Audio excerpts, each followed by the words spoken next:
রাসূল পাক সাল্লাল্লাহু আলাইহি সাল্লাম তার আগে খানায়ে কাবা যিনি নির্মাণ করেছিলেন যারা, তো এই খানায় কাবা যখন নির্মাণ করেছিল তখন 4 শ্রেণীর লোকের পয়সা এই খানায় কাবা যখন নির্মাণ করেছিল তখন তারা নেয় নাই। সুবহানাল্লাহ।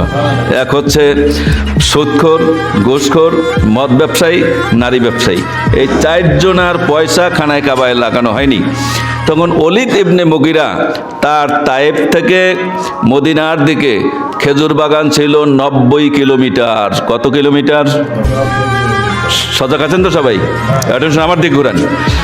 কত কিলোমিটার? 90 কিলোমিটার ছিল খেজুরের বাগান। কিসের বাগান? কার? ওলীদ ইবনে মুগিরার। কার? ওলীদ ইবনে মুগিরার খেজুর বাগান ছিল। আর সে ছিল ওই সময় শিক্ষিত লোক এবং ধনে মানে ছেলে সন্তানেও ছিল তার অনেক। জানে কি ছিল? অনেক ছিল। তখন যখন তিনি রাসূল পাক সাল্লাল্লাহু আলাইহি সাল্লাম আলোচনা করলেন, ওয়াজ করে শোনালেন যে কবরের মধ্যে 19 জন ফেরেশতা হবে, সেই ফেরেশতারা তোমাদেরকে জাহান্নামের ফেরেশতারা তোমাদেরকে আযাব দিবে।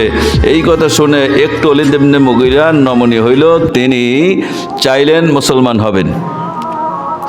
তো এই কথা শুনে আবু জেহেল, উতবা, সাইবা রাসূল পাক সাল্লাল্লাহু আলাইহি সাল্লামের কাছে এসে ওলীদ ইবনে মুগিরার কাছে এসে বলছে, চাচা শুনলাম আপনি নাকি মুহাম্মদ সাল্লাল্লাহু আলাইহি সাল্লামের দিন গ্রহণ করতে চান। তো হ্যাঁ আবু, করবো না, এই জন্যই তো করতেছি যেহেতু মুহাম্মদ সাল্লাল্লাহু আলাইহি সাল্লাম যে ফেরেশতাদের কথা বলছেন, আমি ওই ফেরেশতাদেরকে বড় ভয় করি, আমি ঈমান আনবো, মুহাম্মদ সাল্লাল্লাহু আলাইহি সাল্লামের কলমা পড়বো। তো এই কথা যখন বলছে তখন আবু জেহেল বলছে, এই ফেরেশতাদেরকে আমরা কবরে বেঁধে ফেলতে পারবো না? কি করবে? কবরে বাঁধতে ফেলাইবে।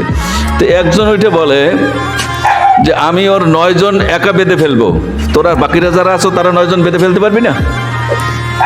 তারা বললো হ্যাঁ তা তো পারবো। তাহলে মুসলমান হওয়ার দরকার কি? এই জন্য আর ওলীদ ইবনে মুগিরা মুসলমান হবেন না। তা আল্লাহর একটা সুন্নত হলো, আল্লাহ রাব্বুল আলামিন যখন তার বন্ধুর কেউ একবার প্রশংসা করে, দুরূদ পড়ে, তার 10টা দরজা বুলন্দ করে দেন। সুবহানাল্লাহ। 10টা গুনাহ মাফ করে দেন। কিন্তু যদি নবীদের নামে যদি কেউ কোনো দোষ বলেন, আল্লাহ রাব্বুল আলামিন তার নামে 10টা দোষ বের করেন। কয়টা বের করেন? 10টা দোষ বের করেন।